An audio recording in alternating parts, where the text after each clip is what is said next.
Ivan Levinsky, Curve Finance Ambassador. Hello everyone! Today I will try to show you what stablecoins are on the market. This is quite a big topic that you can talk about for several hours. Besides, stablecoins have become very popular now. Today we will talk a little about RWA, which is a large asset class, most of which are stablecoins, and is discussed.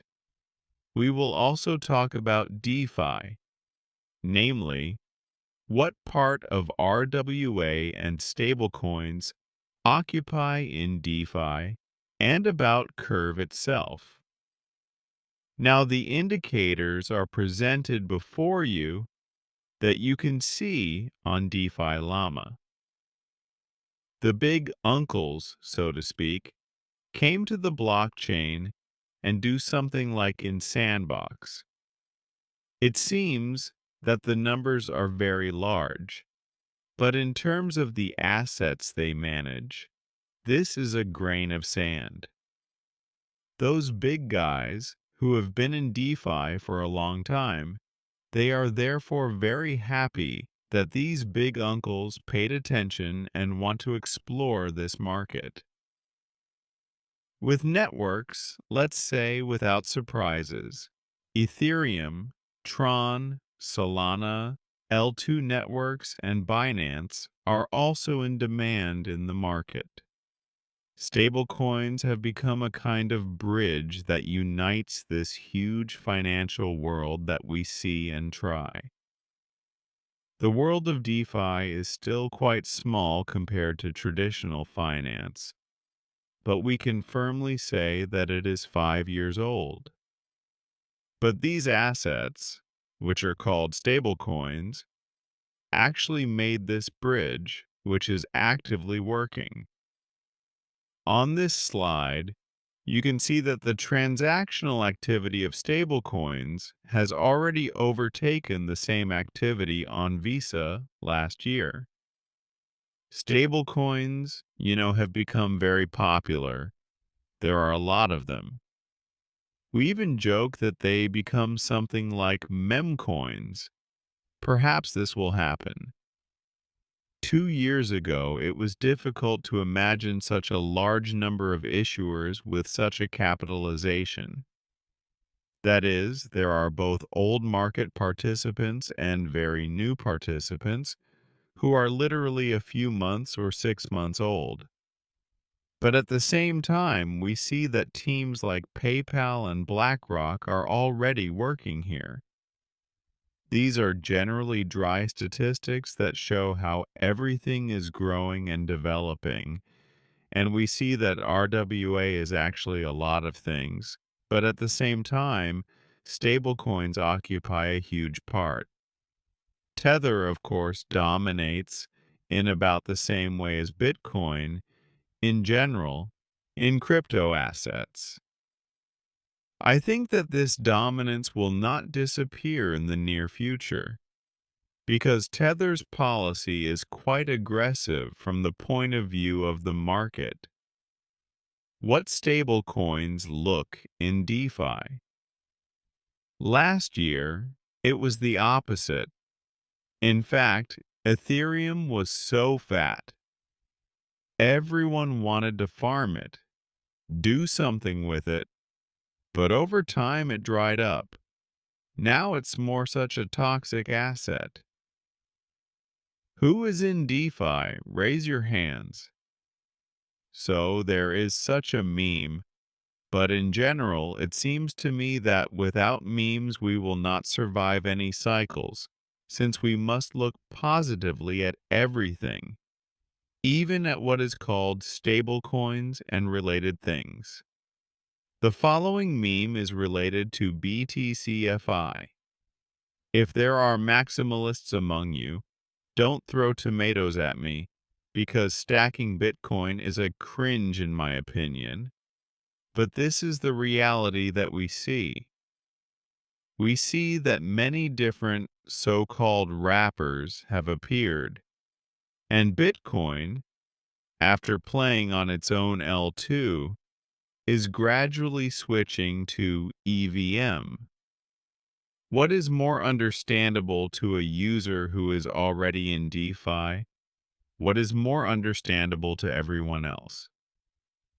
And it already exists. It's already a fairly large market. Now we'll see how fast Bitcoin is gaining TVL in DeFi. We are seeing explosive growth, which is mainly due to the Babylon protocol, which quickly gathered a lot of Bitcoins into its protocol. And another entity that appeared just recently, almost all stablecoins, but those that are especially algometric and not so long ago on the market, they began to make their profitable wrappers. What exactly is a profitable wrapper? So let's say it's a stablecoin that creates a certain mechanism for its basic asset that allows it to grow relative to the basic asset. And now we see there is such a site, Yield Stablecoin, where you can see what is the capitalization, what is the profitability of these primitives. Actually, how is Curve related to all this? 2 years ago, we launched our own algometric stablecoin.